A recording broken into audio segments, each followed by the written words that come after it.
दोस्तों, लक्ष्यपुर GS channel में आप सबका स्वागत है। अभी तक हम जो क्वेश्चन प्रैक्टिस कर चुके थे इंडियन नेशनल कांग्रेस की स्थापना और उससे रिलेटेड जो भी इम्पोर्टेंट सवाल जो आने वाले एग्जाम में जो इम्पोर्टेंट है वो। आज जो हमारा टॉपिक है क्वेश्चन प्रैक्टिस करने का वो मॉडरेट फेज, ठीक है, 1885 टू 1905 से। ठीक है, तो चलिए हम अपने क्वेश्चन प्रैक्टिस की ओर आगे बढ़ते हैं। तो चलिए दोस्तों, हम अपने क्वेश्चन प्रैक्टिस की ओर बढ़ते हैं।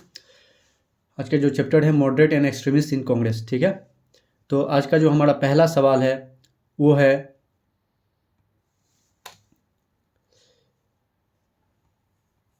कि the protest methods of moderates leader of the Congress was, ठीक है, जो मॉडरेट्स की जो उनकी प्रोटेस्ट करने की प्रक्रिया थी या मेथड्स थी वो क्या थी?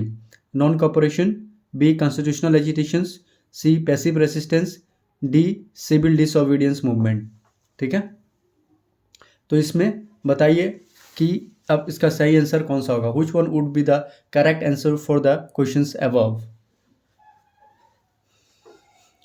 ठीक है, तो देखिए नॉन कॉपरेशन मूवमेंट एक्सट्रीमिस्ट आने के बाद हुए, ठीक है, गांधी जी आने के बाद में नॉन कॉपरेशन मूवमेंट शुरू हुआ। पार्टीशन ऑफ बंगाल, सॉरी उनसे पहले partition of Bengal and non cooperation movement. फिर उसके बाद में पैसिव रेसिस्टेंस जो थी वो थी एक्सट्रीमिस्ट के ये मेथड्स थे, वो पैसिव रेजिस्टेंस पे बिलीव करते थे। Civil disobedience movements Gandhi ji के आने के बाद हुआ, ठीक है। तो मॉडरेट्स की जब हम बात कर रहे हैं 1885 टू 1905, ठीक है। तो जब ये हम बात करते हैं तो जो हम ये जानते हैं कि मॉडरेट्स का जो था वो रिवॉल्यूशन या सिविल डिसओबीडियंस या रेसिस्टेंस पर बिलीव नहीं करते थे, वो प्रेयर, पेटिशन और प्रोपेगेंडा पर बिलीव करते थे। ठीक है, तो प्रेयर, पेटिशन कैसे कॉन्स्टिट्यूशनल एजिटेशंस पर वो बिलीव करते थे। ठीक है, तो ये हमारा सही आंसर होगा, आंसर बी। ठीक है, हमारा अगला सवाल है Which of the following movement has contributed to a split in the Indian National Congress resulting in the emergence of moderates and extremists? इनमें से दिए गए में से कौन सा ऐसा कारण है जो इंडियन नेशनल कांग्रेस को दो गुट में विभाजित कर देती है, मॉडरेट्स और एक्सट्रीमिस्ट। ठीक है, नरम दल और गरम दल। ये स्पेलिंग थोड़ा सा मिस्टेक हो गया है टाइपिंग का, एक्सट्रीमिस्ट। ठीक है, स्वदेशी movement, quit India movement, non cooperation movement या सिविल डिसओबीडियंस मूवमेंट। ठीक है, तो देखिए इस सवाल को जब देखें तो ऑप्शन भी सबसे पहले खत्म हो जाता है। क्विट इंडिया मूवमेंट 1942 में चलाया गया था गांधी जी के द्वारा। सिविल डिसओबीडियंस मूवमेंट भी ये गांधी जी के द्वारा चलाया गया था बाद में 1929-30 के लगभग में। नॉन कॉपरेशन मूवमेंट, ठीक है, खिलाफत non cooperation movement Gandhi ji के द्वारा ये चलाया गया था। ठीक है, जो स्वदेशी मूवमेंट था ये सबसे बड़ा जो कारण था वो इंडियन नेशनल कांग्रेस को दो गुट में विभाजित कर देना। ठीक है, इसका जो कारण हुआ वो ये था कि मॉडरेट्स अपोज करते थे स्वराज रिजोल्यूशन पास करने के लिए, स्वदेशी और बॉयकॉट ऑफ फॉरेन गुड्स के लिए। लेकिन वहीं एक्सट्रीमिस्ट ये चाहते थे कि स्वराज की रिजोल्यूशन पास किया जाए, स्वदेशी मूवमेंट आउट ऑफ बंगाल किया जाए, ठीक है, बंगाल से भी बाहर पूरे देश में लागू किया जाए। और जो है they want, extremists want what they want complete like boycott of foreign goods and capitals। ठीक है, तो ये इनके जो रहे कारण रहे जिसके कारण इंडियन नेशनल कांग्रेस दो गुटों में विभाजित हो जाती है, एक्सट्रीमिस्ट और मॉडरेट्स में।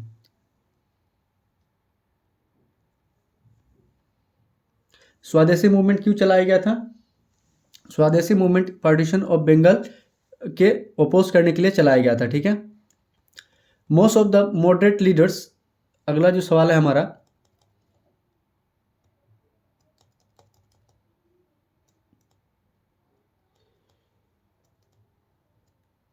Most of the moderate leader help from rural areas, urban areas, both rural and urban areas and Punjab area. ठीक है, जब हम आपको मॉडरेट्स के फेज जब पढ़ा रहे थे तो हम आपको बताए थे कि मॉडरेट जो लीडर थे they were all successful in their professional life. ठीक है, and they have very little time to devote towards the Indian national Congress. So जो बहुत ही जो सक्सेसफुल इंसान होंगे, ठीक है, वो जाहिर सी बात है अर्बन एरिया में, अच्छे एरिया में वो रहने की कोशिश करेंगे। ठीक है, तो वो अर्बन एरिया से ज़्यादा कर को रिलेटेड थे। Which of the following continuously from 1994 onwards emphasize on the grant of self rule to India? ठीक है, 1994 के बाद कौन इसमें से थे जो सेल्फ रूल के बारे में बात करते थे। Option A S N Banerjee, option D B Aurobindo Ghosh, option C Firoz Shah Mehta या ऑप्शन डी दादा भाई नारोजी। ठीक है, आपको मिलते हैं 10 सेकेंड।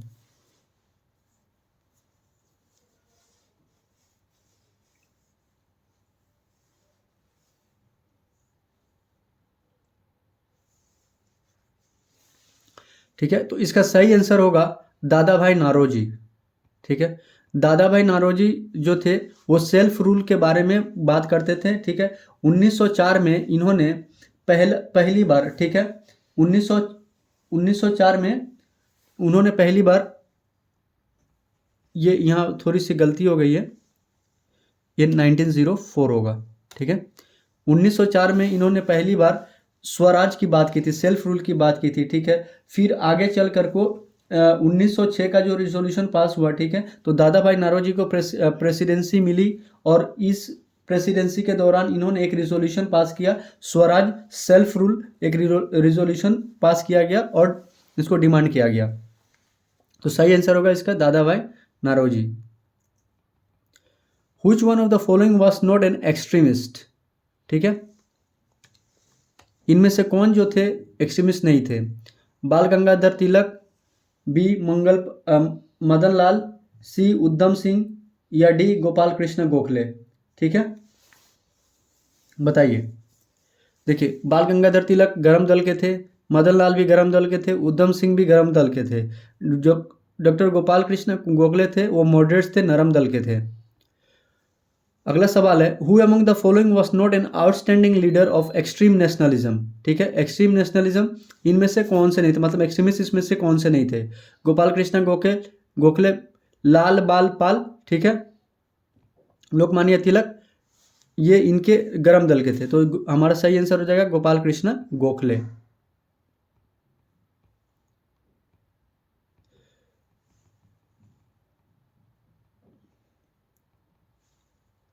अगला सवाल है हमारा, who establish the servant of Indian society. Servant of Indian society किसने स्थापित किया था? Option A Lala Lajpat Rai, option B Bipin Chandra Pal, option C Gopal Krishna Gokhale, option D Bhagat Singh या option E none of the above या more than one of the above. बताइए इसके बारे में। ठीक है, तो सर्वेंट्स ऑफ इंडियन सोसाइटी की जो स्थापना की गई थी वो गोपाल कृष्ण गोखले के द्वारा की गई थी। Servants of Indian society was established by Gopal Krishna Gokhale. अगला सवाल जो है हमारा, who among the following was not an extremist nationalist leader. इनमें से कौन है जो एक्सट्रीमिस्ट नेशनलिस्ट लीडर नहीं थे? गोपाल कृष्ण गोखले, ठीक है,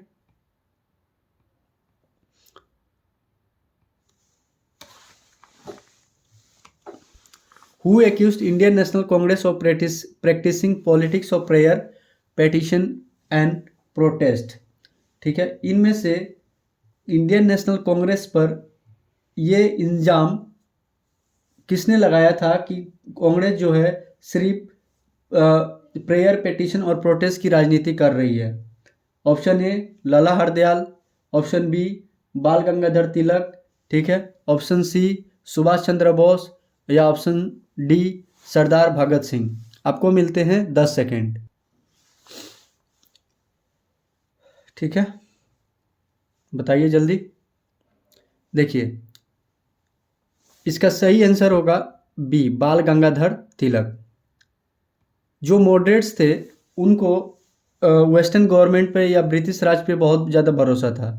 उनको ये लगता था British government in India is a blessing in disguise and this government should rule till Indians were trained to be rule in a democratic country. ठीक है, तो उनको बहुत ज़्यादा विश्वास था और ये प्रेयर, पेटिशन, प्रोपेगेंडा पर मॉडरेट्स बिलीव करते थे। So there was one extremist leader among the other extremist leaders in extremist vertical गुट, उसमें कहा जाए, गुट में देखा जाए बाल गंगाधर तिलक थे जो मॉडरेट्स पर ये इल्ज़ाम लगाया कि जो इंडियन नेशनल कांग्रेस है वो राजनीति कर रही है प्रेयर, पेटिशन एंड प्रोटेस्ट की। So the correct answer will be B. Who called the Indian national Congress as a begging institute? इनमें से किसने इंडियन नेशनल कांग्रेस को बेगिंग इंस्टीट्यूट कहा गया? भीख मांगने की संस्था। तो ऑप्शन ए है Bipin Chandra Pal, B C Pal, option B Tilak, option C Aurobindo Ghosh, या option D none of the above. आपको मिलते हैं 10 सेकेंड।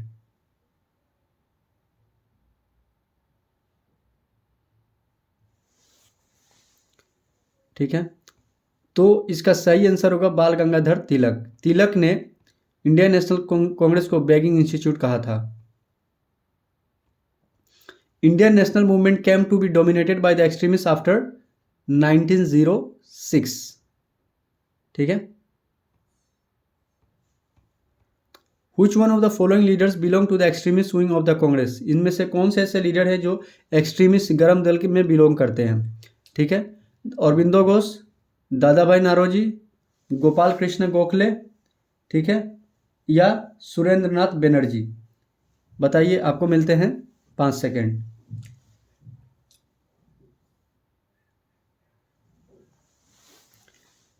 तो इसका सही आंसर होगा ए।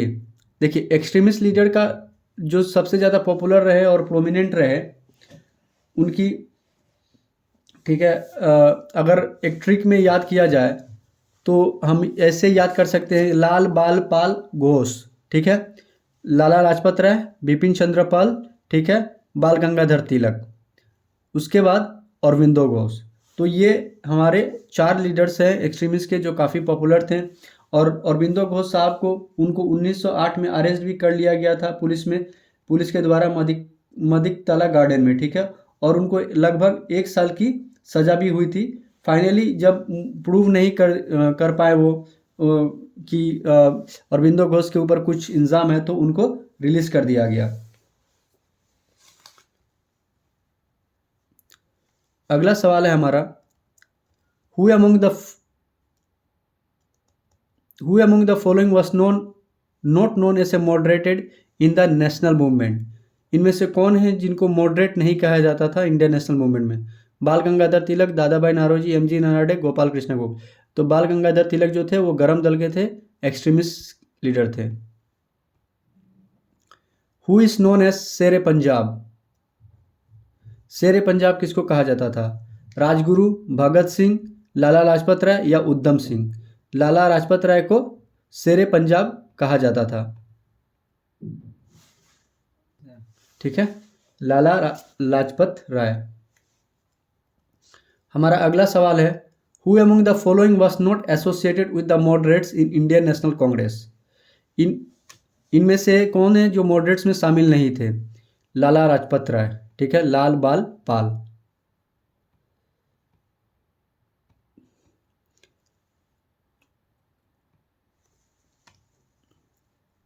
अगला सवाल जो है हमारा, who among the following is known as the Bombay triumvirate?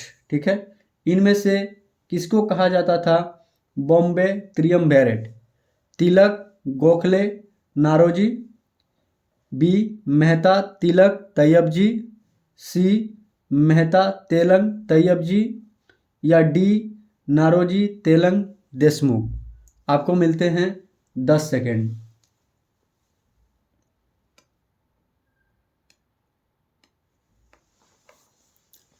ठीक है, बॉम्बे त्रियम्विरेट कहा जाता था मेहता, तेलंग और तैयब जी साहब को। इन तीनों को मिलाकर को, क्योंकि ये तीनों बॉम्बे से थे और इसीलिए इनका नाम कहा गया त्रियम्विरेट, बॉम्बे त्रियम्विरेट। और इन तीनों ने मिल को 1885 में, जिस वर्ष इंडियन नेशनल कांग्रेस की स्थापना हुई, उसी वक्त इन्होंने बॉम्बे प्रेसिडेंसी एसोसिएशन की स्थापना भी की। मेहता, तेलंग और तैयब जी। ठीक है, इनका पूरा नाम है फिरोज शाह मेहता, केटी तेलंग और बदरुद्दीन तैयब जी। अगला सवाल है हमारा, who among the following was considered by Lala Lajpat Rai as his political guru? Lala Lajpat राय अपने पॉलिटिकल गुरु किसे मानते थे? Garibaldi, option B Vivekananda, option C Dada Bhai Naoroji या ऑप्शन डी माजिनी। आपको मिलते हैं 10 सेकेंड।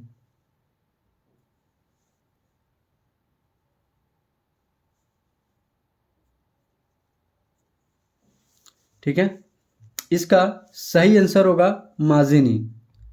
ठीक है, लाला लाजपत राय जो थे वो अपने पॉलिटिकल गुरु माजिनी को मानते थे। ठीक है, वो एक इटालियन रिवोल्यूशनरी थे और वो इटालियन रिवोल्यूशनरी थे माजिनी। और उनकी बायोग्राफी पढ़ने के बाद, ठीक है, लाला लाजपत राय के ऊपर बहुत प्रभाव पड़ा, उनका इन्फ्लुएंस रहा।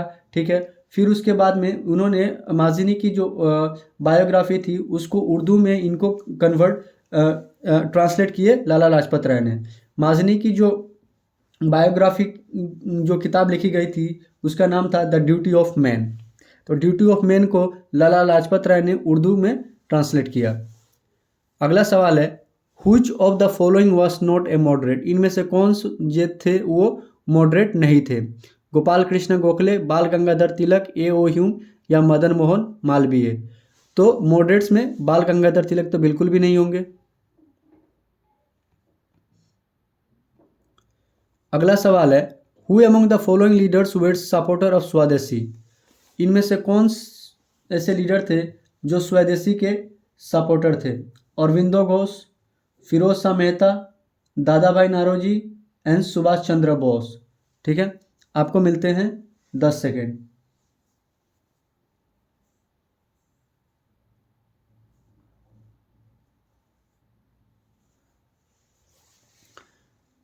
तो स्वदेशी मूवमेंट के जो सपोर्टर थे अरविंदो घोष इनमें से दिए गए ऑप्शन में। इनके अलावा और भी थे लाल बाल पाल। ठीक है,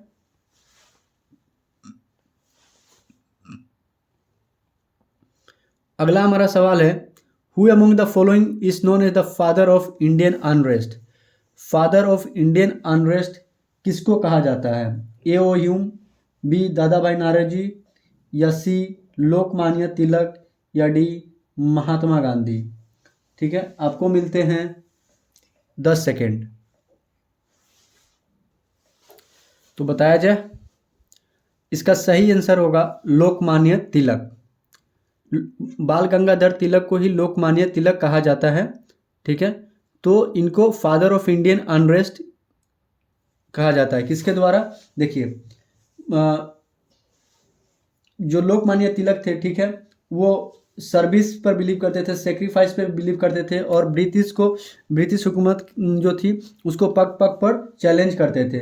ठीक है, इसके कारण एक अंग्रेजी राइटर थे जिनका नाम था वैलेंटाइन चिरोल। ठीक है, जिन्होंने बाल गंगाधर तिलक को फादर ऑफ इंडियन अनरेस्ट कहा। ठीक है, कि उनके पिता है, इंडिया में जितने भी अनरेस्ट है उनके पिता जो हैं बाल गंगाधर तिलक साहब हैं। ठीक है, तो तिलक साहब को जब इन्होंने टाइटल दिया उसके बाद तिलक साहब ने लंदन गए, उनके ऊपर केस किया डिफेमेशन का। हालांकि बाल गंगाधर तिलक ये केस हार गए, लेकिन एक बहुत ही बड़ा संदेश मिला कि आप किसी को यूं ही नहीं कह सकते, बदनाम नहीं कर सकते।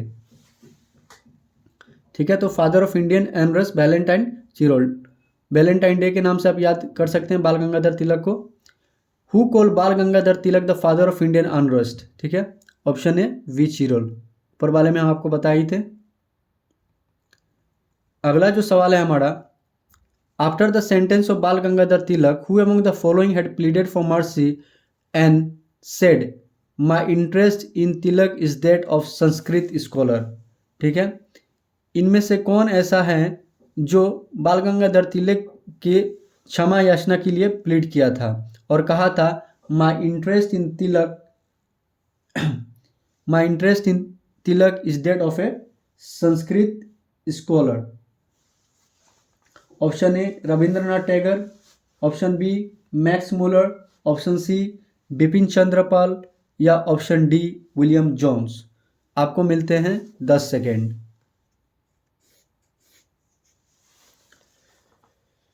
ठीक है, बताइए जल्दी से ना।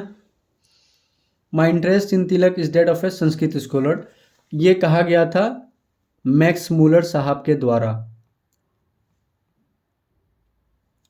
अगला जो सवाल है, which extremist leader of the freedom movement was given 6 years jail punishment in 1908। 1908 में किस भारतीय स्वतंत्रता आंदोलनकारी को 1908 में 6 साल की सजा सुनाई गई थी? Option A Bipin Chandra Pal, option B Bal Gangadhar Tilak, option C Lala Lajpat Rai, option D Aurobindo Ghosh. आपको मिलते हैं 5 सेकेंड।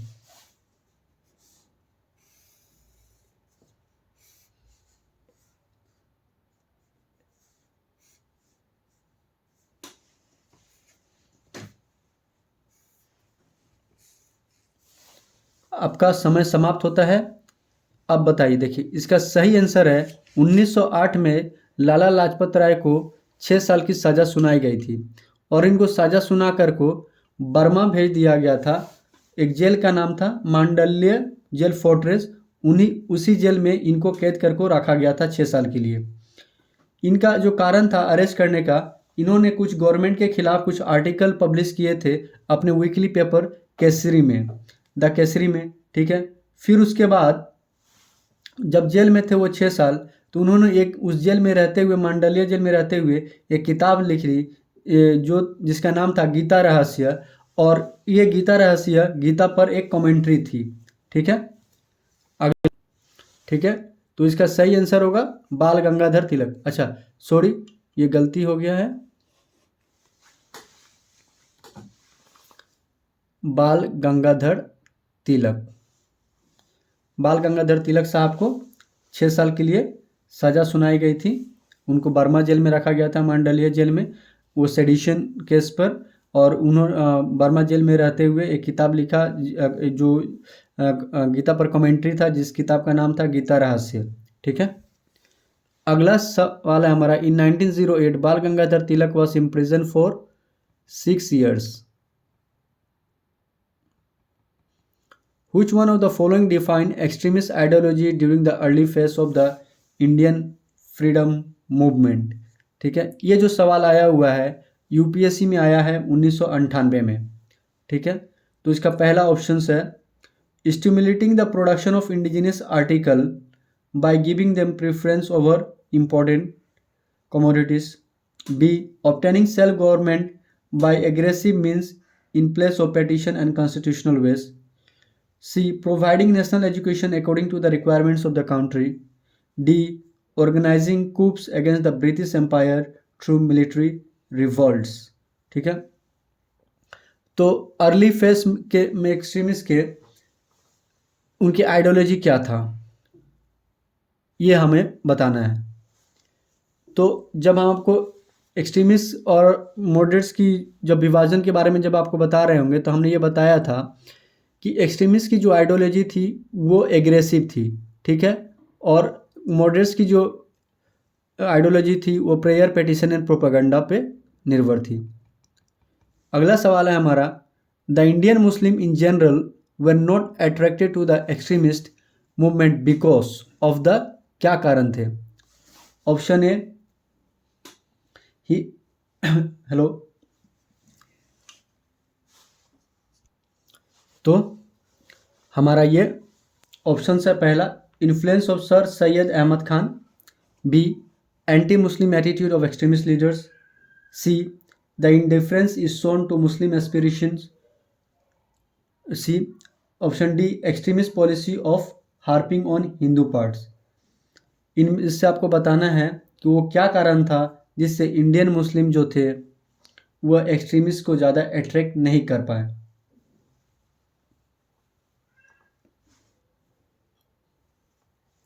ठीक है, इसका जो सही आंसर होगा डी। देखिए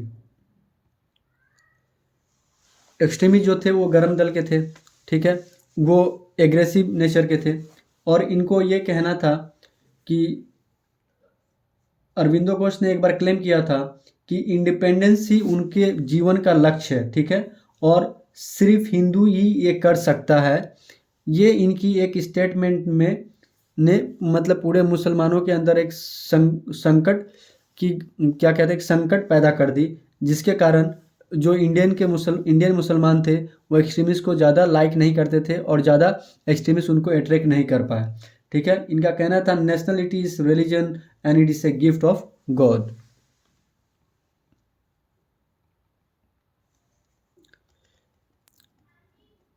अगला सवाल है हमारा एसर्शन और रीजन।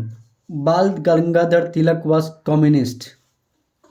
रीजन क्या दिया है? He use the religion as a political weapon.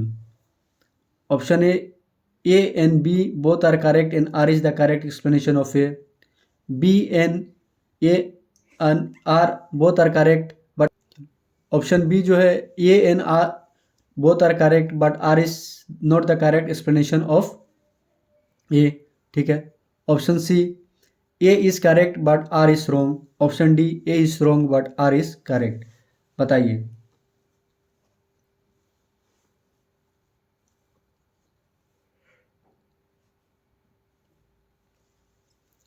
तो इसका सही आंसर होगा डी।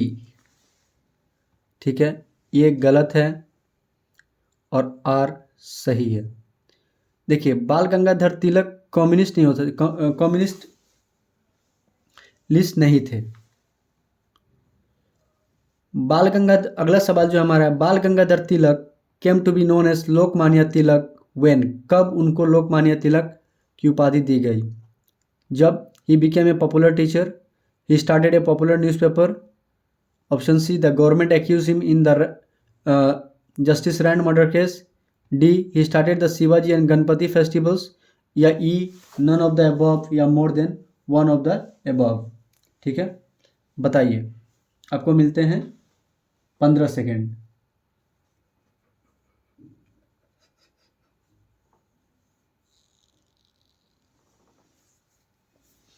इसका सही आंसर है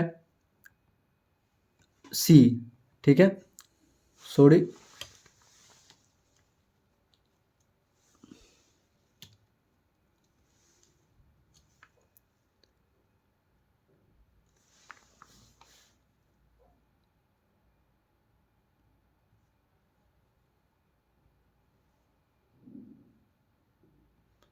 इसका सही आंसर है सी। जब बाल गंगाधर तिलक साहब को रैंड मर्डर केस में, सेडिशन के केस में उनको जेल भेज दिया गया। ठीक है, और उनको 18 महीने की एकदम कड़ी से कड़ी सज़ा सुनाई गई।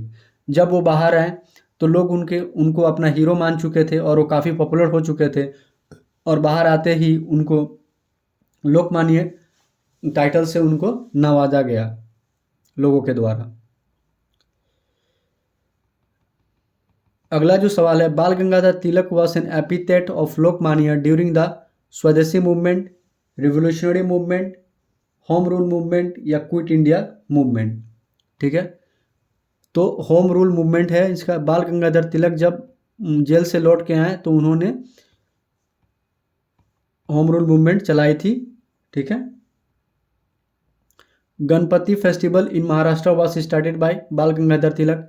ठीक है, बाल गंगाधर तिलक के बारे में आपको पढ़ाए थे। जब उन्होंने गणपति और शिवाजी फेस्टिवल इस्टेब्लिश किया ताकि लोगों तक अपनी बात पहुंचा सके। अगला जो सवाल है हमारा, who among the following transform the traditional Ganpati festival of Maharashtra into A national festival and gave it A political character? बाल गंगाधर तिलक। फिर अगला सवाल जो हमारा है, along with Mahatma Gandhi, who among the following Muslim did lift the barrier of बाल गंगाधर तिलक? इनमें से कौन थे मुसलमान गांधी जी के अलावा जो बाल गंगाधर तिलक के बायर को लिफ्ट किए? ये शौकत अली, बी मोहम्मद अली, या सी मौलाना अबुल कलाम आज़ाद, या डी मोहम्मद अली अंसारी। आपको मिलते हैं 10 सेकेंड।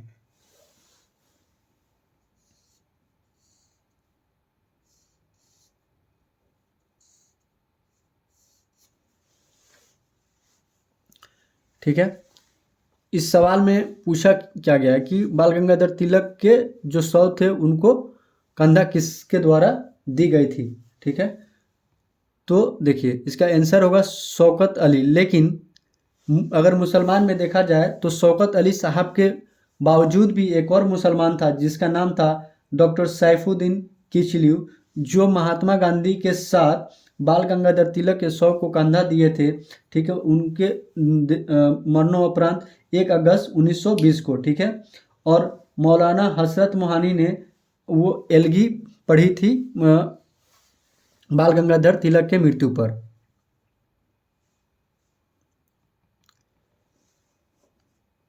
तो ये आज का हमारा क्वेश्चंस यहीं तक समाप्त होता है। हमारा मॉडरेट्स और एक्सट्रीमिस्ट प्रैक्टिस क्वेश्चन जो है वो यहाँ पर ख़त्म होता है। ठीक है, और तब तक आप रिवीजन कीजिए, पढ़ते रहिए, लोगों तक शेयर करते रहिए, और अपने पढ़ाई को कभी भी कमज़ोर नहीं करना है, लगातार लगे रहना है, कंटिन्यूटी बनाई रखनी है। ठीक है, तब तक के लिए जय हिंद, जय भारत। फिर हम मिलते हैं अगले एपिसोड में।